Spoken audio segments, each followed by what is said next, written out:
Welcome viewers news 24 এর সাপ্তাহিক আয়োজন তিব্বত লাক্সারিস ও প্রেজেন্স বিনোদন 24 পাওয়ার্ড বাই ফার্স্ট ওয়াশ। সপ্তাহ জুড়ে শোবিজ অঙ্গনে ঘটে যাওয়া আলোচিত চমকপ্রদ সব ঘটনা এবং তার অন্তরালের গল্প নিয়ে চলে এসেছে আমি শিলা। ঈদ উল ফিতরে প্রেক্ষাগৃহে মুক্তির অপেক্ষায় রয়েছে নির্মাতা তানিম নূরের বহুল প্রতীক্ষিত চলচ্চিত্র বনলতা এক্সপ্রেস।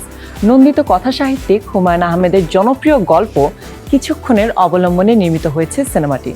বনলতা এক্সপ্রেসের অফিসিয়াল পোস্টারে প্রকাশের পর এবার মুক্তি দেওয়া হলো সিনেমাটির ফার্স্ট লুক টিজার। আর টিজার প্রকাশের পরেই সামাজিক যোগাযোগ মাধ্যমে নেটিজেনদের প্রশংসায় ভাসছে তানিম নূরের বনলতা এক্সপ্রেস। দুইটা কথা সব সময় মনে রাখবে। কোন দুইটা কথা স্যার? যে কোনো দুইটা। তোমাদের যে ব্রেনের অবস্থা, দুইটার বেশি কথা তো মাথায় রাখতে পারো। আসছে ঈদে বড় পর্দায় মুক্তি পেতে যাচ্ছে জনপ্রিয় নির্মাতা তানিম নূরের তারকাবহুল চলচ্চিত্র বনলতা এক্সপ্রেস। নন্দিত কথা সাহিত্যিক হুমায়ুন আহমেদের জনপ্রিয় গল্প কিছুক্ষণ অবলম্বনে নির্মিত হয়েছে সিনেমাটি। অফিসিয়াল পোস্টারের পর এবার প্রকাশিত হলো সিনেমাটির ফার্স্ট লুক টিজার। আর ফার্স্ট লুক টিজারেই দর্শক মহলে যেন ব্যাপক কৌতূহল ও আলোচনার জন্ম দিয়েছে বনলতা এক্সপ্রেস। সিনেমাটির ফার্স্ট লুকের অন্যতম বড় চমক হিসেবে হাজির হয়েছে একটি রহস্যময় নেপথ্য কণ্ঠ, যার পিছনে রয়েছে হুমায়ুন আহমেদের বড় ছেলে নোয়া সুমাইনের কণ্ঠ। জানা গেছে সিনেমাটির একটি গুরুত্বপূর্ণ চরিত্রেও অভিনয় করছেন তিনি। সব মিলিয়ে সামাজিক যোগাযোগ মাধ্যমে বেশ আলোচনা তৈরি করেছে বনলতা এক্সপ্রেস। পরিচালক তানিম নূর গণমাধ্যমে জানান, হুমায়ুন আহমেদের গল্পের গভীর মানবিকতা ও নিঃশব্দ যন্ত্রণাকে একটি ভিজুয়াল যাত্রায় রূপ দেওয়ার চেষ্টা করেছেন তিনি। দেশের প্রেক্ষাগৃহে ঈদের দিনের মুক্তির পাশাপাশি আন্তর্জাতিকভাবেও আগামী 3 এপ্রিল থেকে সিনেমাটি প্রদর্শিত হওয়ার কথা রয়েছে। শাহিন শুভ, নিউজ 24। বর্তমান সময়ে টক অব দ্য টাউন অভিনেত্রী তানজিন তিশা। অভিনয় ক্যারিয়ারের চেয়েও ব্যক্তিগত ও পেশাগত নানা বিতর্ক নিয়েই যেন বেশি আলোচনায় থাকেন এই অভিনেত্রী। একের পর এক বিতর্কিত ঘটনায় জড়িয়ে প্রায়ই খবরের শিরোনাম হন তিনি। মাদক, প্রতারণা থেকে শুরু করে হত্যার হুমকির অভিযোগ কিছু যেন বাদ নেই। এবার সহকর্মীকে মারধর করে রক্তাক্ত করার অভিযোগে আবারও খবরের শিরোনাম হয়েছেন এই অভিনেত্রী। উনি ওইখানে আমাকে এমন ভাবে মারছে, আমার গালের মধ্যে এত জোরে জোরে মারছে, আমার গাল, আমার চোখ ফুলে গেছে। সে যদি আসলে একটা থাপ্পড়ে বা দুইটা থাপ্পড়ে বা তিনটা থাপ্পড়ে একটু বেশি ব্যথা পেত, তাহলে সে ওটা যদি কমপ্লেন করতো, আমার সংগঠন আছে, আমার ডিরেক্টর আছে, আমি এটা মেনে নিতাম। শোবিজ অঙ্গনের এক আলোচিত অভিনেত্রী তানজিন তিশা সম্প্রতি সহকর্মীকে মারধরের অভিযোগে খবরের শিরোনাম হয়েছেন তিনি। অভিনয় দিয়ে ক্যারিয়ারে যতটা না আলোচনায় এসেছেন, তার চেয়ে বেশি আলোচিত হয়েছেন বিভিন্ন বিতর্কিত কর্মকাণ্ডে নাম জড়িয়ে। মাদক, প্রতারণা থেকে শুরু করে হত্যার হুমকির অভিযোগ, বিভিন্ন ঘটনায় একাধিকবার খবরের শিরোনাম হয়েছেন এই অভিনেত্রী। সম্প্রতি নাটকের শুটিং সেটে তিশার বিরুদ্ধে মারধরের অভিযোগ এনেছেন আরেক অভিনেত্রী সামিয়া অথৈ। এই অভিনেত্রীর দাবি, শুটিং সেটে তাকে উদ্দেশ্য প্রণোদিতভাবে আঘাত করে অকথ্য ভাষায় গালিগালাজ করেন তানজিন তিশা। প্রথমে ফেসবুক লাইভে এবং পরে একান্ত সাক্ষাৎকারে তানজিন তিশার বিরুদ্ধে এসব অভিযোগ তোলেন অথৈ। একটা মানুষ কাজ করতে গিয়েছে, তাকে অ্যাটাক করা পার্সোনালি, সেটা তো অন্যায়। আপনি তো একটা মানুষকে কোনো কারণ ছাড়া মারতে পারেন না। তো আমি অ্যাক্টর সিকিউরিটিকে জানিয়েছি, অপু ভাইকে আমি ফোন দিয়েছি, অপু ভাইকে আমি বললাম যে ভাইয়া, দ্যাট থিংস আমার সাথে হয়েছে, আমি এটাকে সুষ্ঠু বিচার চাই। কারণ আমরা সবাই আর্টিস্ট, সম্মান আমাদের নিজেদের, এবং সম্মান যার যার সম্মান তার প্রাপ্য। তো আমি এটা বিচার চাই, আপনি কী করবেন? তো অপু ভাই আমাকে বললো যে আমরা আসলে কী করতে পারি, তুমি যেটা করতে পারো, তুমি একটা লিখিত স্টেটমেন্ট দাও। সো আমি হয়তো লিখিত স্টেটমেন্টটা দিব, এরপর আসলে আমি দেখতে চাই যে উনি আসলে কি পদক্ষেপ নেন। তবে এমন অভিযোগকে ভুল বোঝাবুঝি ও অপেশাদার আচরণ বলে দাবি করেছেন তানজিন তিশা। আমি এটা মেনে নিতাম যে সে শুধু আমার কাজটার ব্যাপারে কথা বলেছে যে আচ্ছা আপু আমাকে একটু জোরে মারছে, বাট সে আসলে সংগঠন হোক, ডিরেক্টর হোক, কারোর সাথে কোনো কথা বলেনি।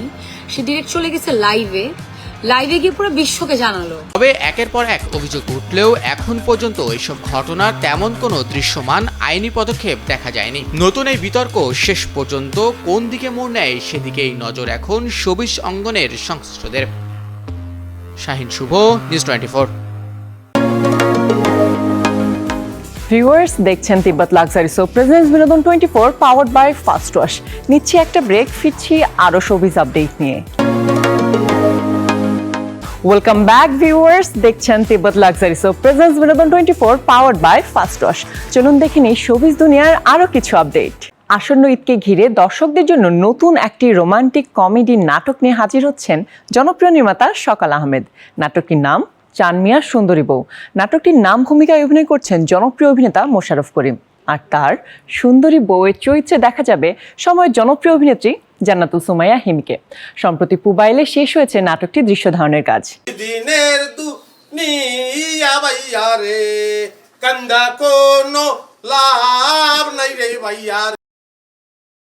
জনপ্রিয় নির্মাতা সকাল আহমেদের নতুন নাটকে আবারও একসঙ্গে জুটি বাঁধলেন জনপ্রিয় অভিনেতা মোশাররফ করিম ও অভিনেত্রী জান্নাতুল সুমাইয়া হিমি। রোমান্টিক কমেডি ঘরানার এই নাটকটির নাম চান মিয়ার সুন্দরী বউ। নাটকটির নাম ভূমিকায় দেখা যাবে মোশাররফ করিমকে, আর তার স্ত্রীর চরিত্রে অভিনয় করেছেন জান্নাতুল সুমাইয়া হিমি। গ্রামীণ পটভূমিতে সাজানো গল্পে তুলে ধরা হয়েছে চান মিয়া ও তার সুন্দরী স্ত্রীর নানা মজার ঘটনা, ভুল বোঝাবুঝি এবং পারিবারিক সম্পর্কে টানাপোড়েন। এবারের ঈদে নাটকটি দর্শকদের বিনোদনের তালিকায় নতুন মাত্রা যোগ করবে বলে আশাবাদী এর অভিনয় শিল্পীরা। এই নাটকের নাম হচ্ছে চান মিয়ার সুন্দরী বউ। রচনা করেছেন চয়ন দেব, এর পরিচালনায় আছেন সকাল আহমেদ। সকাল আহমেদের সঙ্গে আমি বেশ কিছু কাজ করেছি এবং সামনে আরো করব। সুন্দরী বউ ক্যারেক্টারটা আমি করছি গ্রামের একটা গল্প, একদিনের একটা গল্প, মানে পুরো নাটকটাই একদিনের ঘটনা সকাল থেকে রাত পর্যন্ত।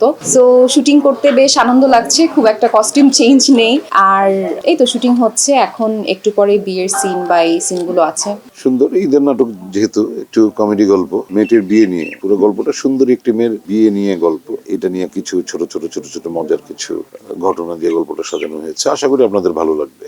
আজকে আমরা যে গল্পটা নিয়ে কাজ করছি এটা একটা ঈদের নাটক। এটার রচনা হচ্ছে চয়নদেব দাদা। তো গল্পটা খুবই চমৎকার একটা গল্প। আমার চরিত্রের যে বৈশিষ্ট্য সেটা হচ্ছে আমি কিছু কিছু সময় ইমোশনাল হয়ে যাই, মানে আমার আত্মসম্মানে বেঁধে যায় ভাইয়ার কিছু কথা। তা আমি হচ্ছে হিট খাই এবং সেটা মাইন্ড করি। আবার ভাইয়া হচ্ছে যে তুই যে মাইন্ড করছিস যে সেটা আমাকে জিজ্ঞাসা মাইন্ড করছিস কিনা, এরকম একটা মজার একটা চরিত্র প্লে করছে। চয়নদের রচনায় রোমান্টিক কমেডি ঘরানার এই নাটকটি নিয়ে বেশ আশাবাদী এর নির্মাতা সকাল আহমেদ। নাটকটি নিয়ে এ নির্মাতা জানান, আজকে আমরা একটা ঈদের ফিকশন করছি, খুবই মজার একটা কি বলে এটাকে রোমান্টিক কমেডি একটা গল্প নিয়ে ডিল করছি। খুবই এন্টারটেইনিং একটা গল্প নিয়ে ডিল করছি আর কি। মোশাররফ ভাইকে নিয়ে কাজ করতে আমি সবসময় এনজয় করি। মোশাররফ ভাই হচ্ছে এমন একজন লিজেন্ডারি আর্টিস্ট, এত জানে, এত বোঝে এবং তার চরিত্রে ঢুকে যাওয়ার যে ডেপথ, সে যে মুহূর্তের মধ্যে চরিত্রে ঢুকে যেতে পারে, সেইটা খুব হাসির কোনো চরিত্র, সেটা খুব রাগী কোনো চরিত্র, সেটা ফেরোসাস কোনো চরিত্র, whatever it is, any kind of character সে মুহূর্তের মধ্যে ঢুকে যায়। এইটা আমাকে অলওয়েজ মুগ্ধ করে। ঈদে দেশের একটি বেসরকারি প্ল্যাটফর্মে প্রচারিত হবে এই নাটকটি। ভিন্নধর্মী গল্প ও হাস্যরসাত্মক উপস্থাপনায় নির্মিত এই নাটকটি ঈদের বিনোদনের তালিকায় নতুন মাত্রা যোগ করবে বলে আশা করছেন এর সংশ্লিষ্টরা। শাহিন শুভ, নিউজ 24। আসন্ন ঈদ উল ফিতরে মুক্তি পেতে যাচ্ছে জনপ্রিয় নির্মাতা শিহাব শাহিনের নতুন ওয়েব সিরিজ ক্যাকটাস। এতে প্রথমবারের মতো জুটি বাঁধলেন জনপ্রিয় অভিনেত্রী মেহজাবিন চৌধুরী ও সঙ্গীত শিল্পী প্রীতম হাসান। বুধবার প্রকাশ পেয়েছে সিরিজটির টিজারে মেহজাবিন ও প্রীতমকে দেখা গেছে একেবারে ভিন্ন অবতারে। এক দক্ষ হ্যাকারের চরিত্রে অভিনয় করেছেন প্রীতম, আর ক্যারিয়ারে প্রথমবারের মতো অ্যাকশন লুকে ধরা দিলেন মেহজাবিন চৌধুরী। ক্যাকটাস নির্মাণের পাশাপাশি এর গল্প ও চিত্রনাট্য লিখেছেন শিহাব শাহিন। মেহজাবিন ও প্রীতম ছাড়াও এতে আরও অভিনয় করেছেন মুনিরা ইউসুফ মিমি, মানস বন্দ্যোপাধ্যায়, নাজিবা বাশার, সালাউদ্দিন লাভলু, আরিফিন জিলানি সহ আরও অনেকে। হৃদরোগে আক্রান্ত হয়ে 2 সপ্তাহেরও বেশি সময় রাজধানীর গুলশানের একটি হাসপাতালে চিকিৎসাধীন ছিলেন গুণী অভিনেতা ও সঙ্গীত শিল্পী ফজলুর রহমান বাবু। চিকিৎসা শেষে গত মঙ্গলবার রাতে বাসায় ফিরেছেন এই অভিনেতা। কার্ডিয়াক সার্জন ডক্টর জাহাঙ্গীর কবিরের তত্ত্বাবধানে গত 19 ফেব্রুয়ারি সফলভাবে হার্টে বাইপাস সার্জারি সম্পন্ন হয়। এবারের ঈদে নিজের সিনেমার পাশাপাশি নতুন গান নিয়েও হাজির হচ্ছেন জনপ্রিয় অভিনেত্রী নুসরাত ফারিয়া। অভিনয়ের পাশাপাশি সঙ্গীত জগতেও নিজের উপস্থিতি জানান নিতে আসছেন তিনি। আর সেই ধারাবাহিকতায় এবারও দর্শক শ্রোতাদের জন্য নতুন গান নিয়ে আসছেন এই তারকা। ঈদে মুক্তির তালিকায় রয়েছে নুসরাত ফারিয়া অভিনীত সিনেমা ট্রাইব্যুনাল। সিনেমাটি নির্মাণ করেছেন নির্মাতা রায়হান খান। সিনেমাটিতে নুসরাত ফারিয়ার পাশাপাশি আরও অভিনয় করছেন মৌসুমী হামিদ, তানিয়া বৃষ্টি, আদর আজাদ, ইভন সহ এক ঝাঁক তারকা। কোর্টরুমের গল্পে নির্মিত হয়েছে সিনেমাটি। এছাড়াও নিজের নতুন একটি গানের মিউজিক ভিডিও প্রকাশের কথাও জানিয়েছেন এই অভিনেত্রী। আমি তো জানতাম ট্রাইব্যুনাল আসার কথা রয়েছে, বাট যদি সেটা না হয় সেক্ষেত্রে কুরবানি ঈদে আসতে পারে। আর আমার একটা গান রিলিজ হওয়ার চান্সেস আছে, হোপফুলি দেখা যাক যদি সব কিছু কাজটা শেষ হয়ে যায় তাহলে। উৎসব মুখর একটা মাইন্ডসেটের মধ্যে চলে যায় যখন দেখবো যে আমরা সিনেমা হলেও আবারও দর্শক ফেরত আসছে। এটা তো আসলে আমাদের জন্য অনেক বড় পাওয়া। হোপফুলি সবার যেন ঈদে সিনেমা আসতে থাকে, শুধু ঈদে না, আসলে সারা বছর ধরেই যেন সিনেমা আসতে থাকে। ভিউয়ার্স দেখছেন তিব্বত লাক্সারি সোপ প্রেজেন্স বিনোদন 24 পাওয়ার্ড বাই ফার্স্ট ওয়াশ। নিচ্ছি একটা ব্রেক, ফিরছি আরো শোবিজ আপডেট নিয়ে। ওয়েলকাম ব্যাক ভিউয়ার্স, দেখছেন তিব্বত লাক্সারি সোপ প্রেজেন্স বিনোদন 24 পাওয়ার্ড বাই ফার্স্ট ওয়াশ। চলুন দেখে নিই শোবিজ দুনিয়ার আরো কিছু আপডেট। আন্তর্জাতিক নারী দিবসকে ঘিরে বিশেষ আয়োজন নিয়ে হাজির হচ্ছেন দেশের জনপ্রিয় 3 কণ্ঠশিল্পী শমনুর মনির কোনাল, অন্তরা রহমান ও মাশা ইসলাম।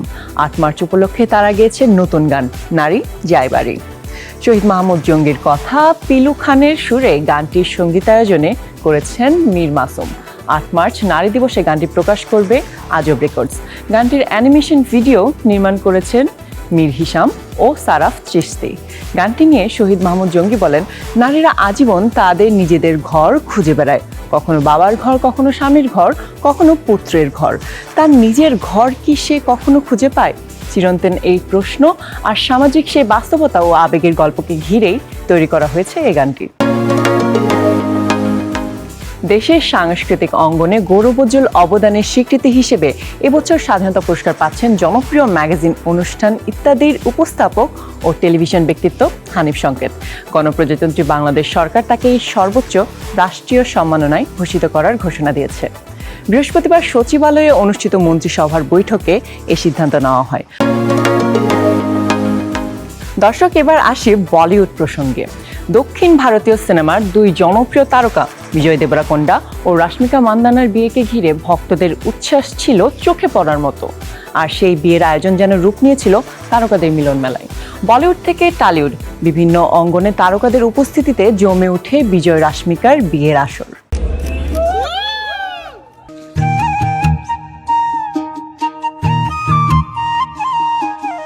দক্ষিণী সিনেমার জনপ্রিয় জুটি বিজয় দেবরাকোন্ডা ও রাশ্মিকা মান্দানা 26শে ফেব্রুয়ারি ভারতের উদয়পুরে এক ঘরোয়া আয়োজনে বিয়ের বন্ধনে আবদ্ধ হন। শুধু তাই নয়, বিয়ের পর্ব মেটাতেই এই তারকা দম্পতি ব্যস্ত হয়ে পড়েছেন প্রীতিভোজের অনুষ্ঠান নিয়ে। আগামী 4 মার্চ হায়দ্রাবাদের তাজকৃষ্ণ হোটেলে বসবে প্রীতিভোজের আসর। তারকা থেকে নেতা, মন্ত্রী এবং আমন্ত্রিতদের তালিকা বেশ লম্বা। সেই তালিকায় রয়েছেন প্রধানমন্ত্রী নরেন্দ্র মোদী এবং স্বরাষ্ট্রমন্ত্রী অমিত শাহ। ইতিমধ্যেই নবদম্পতিকে শুভেচ্ছা বার্তা পাঠিয়েছেন প্রধানমন্ত্রী।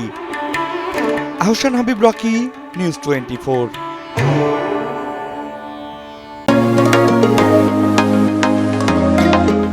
ভিউয়ার্স, শেষ করছি আমাদের সাপ্তাহিক আয়োজন তিব্বত লাক্সারি সোপ প্রেজেন্স বিনোদন 24 পাওয়ার্ড বাই ফার্স্ট ওয়াশ।